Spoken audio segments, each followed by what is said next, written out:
और वजीर मुमलिकत मुसद्दिक मलिक के दरमियान मुज़ाकरात में डेडलॉक आ गया है। 1.5 घंटे से जारी मुज़ाकरात में डीलर्स का हतमी मार्जिन ही तय ना हो सका है। डीलर्स फी लीटर 5% मार्जिन पर बज़िद हैं। मुसद्दिक मलिक ने डीलर्स को मजीद ₹2.65 इजाफे की ऑफर कर दी है। इसी बात करेंगे हमारे नुमाइंदे कफील अहमद से। कफील, डेडलॉक आ गया इन मुज़ाकरात में? तकरीबन देखिए जी, 2 से ढाई घंटे होने जा रहे हैं और मुज़ाकरात जो हैं वो ताहाल अब तक जो है वो किसी हतमी इस पर नहीं पहुंच सके हैं। पेट्रोलियम डीलर जो है वो इस बात पर बज़िद हैं कि जो ₹5 इजाफा किया जाए। ताहम मुशीर जो है वो वजीर जो है इस वक्त मुसद्दिक मलिक, उनका कहना है कि ₹2 से ₹2.5 पर जो है वो इसी तरह इस मामले को लेके जाएंगे और जो मामला है मुमकिन तौर पर वो इसी स्कीम में जाएगा। उसके बाद जो है वो फैसला किया जाएगा। तो अभी तक जो है वो ताहाल मीडिया मौजूद है और वो बाहर अभी नहीं है मीडिया से हतमी बात करने के लिए।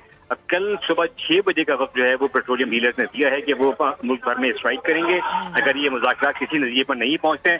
तो हम अभी जो हमारी बात हुई है पेट्रोलियम डीलर से, तो उनका कहना है कि अभी तक ताहाल जो है वो मुज़ाकराती अमल जारी है और किसी नतीजे पर पहुंचने के बाद ही हम कोई बात कर सकेंगे।